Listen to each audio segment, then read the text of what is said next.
So one thing that we did decide, so we had a simulation in Emmett County recently, last on January 17th, and we are currently planning one in Alpena for February 18th.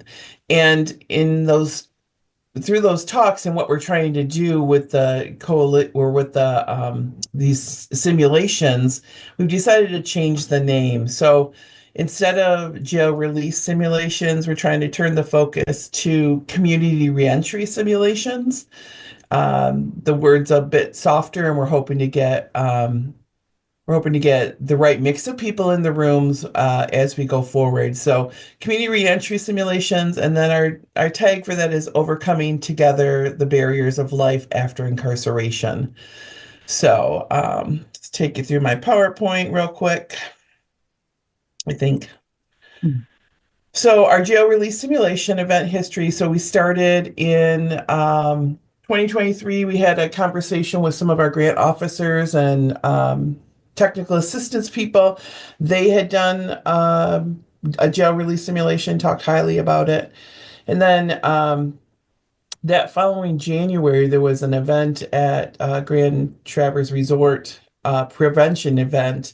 And I went there and I happened to meet Tony Stanfield, just the woman with the purple hair. I had to talk to her. So it was just such a serendipitous um, occurrence to have to talk to having met her. And I told her about this, and she was on board right away. And she wanted to bring before, during, and after incarceration on, as well as a partner in this to bring it to Traverse City and Grand Traverse County.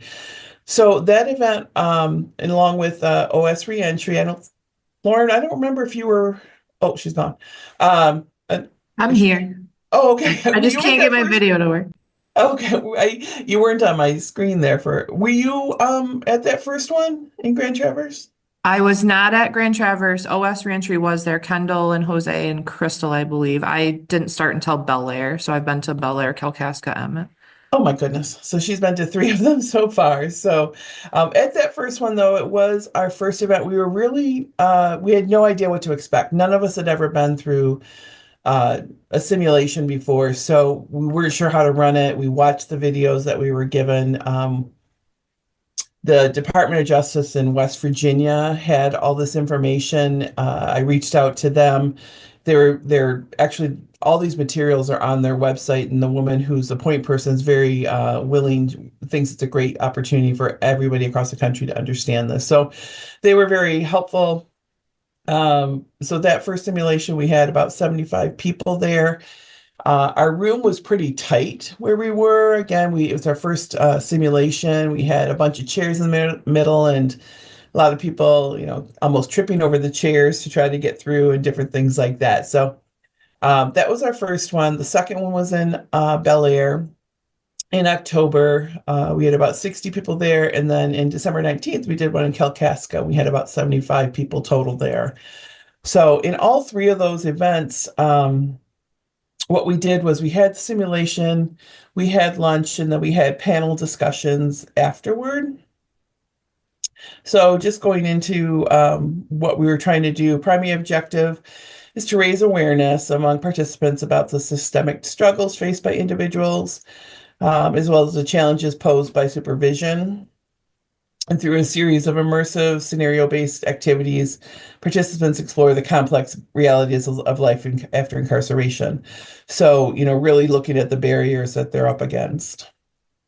So our objectives in this last, at the Emmett County one, we did apply for, through Harbor Hall, we applied for McBAP credits and we received them. And then Linda's done a good job and she has got McBAP credits for the next three that we have on scheduled. Three? Two or three, anyway.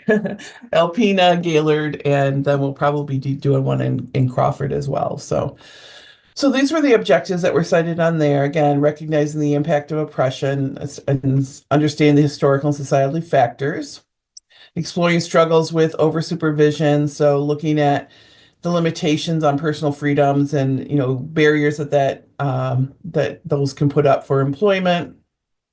and the challenges in accessing housing or support services. Um, to better understand the cycle of recidivism, and that's one of the things that really comes through in all these simulations. Almost every person who has gone through it understands better how easy it is to fall back into the system, how that can be a revolving door.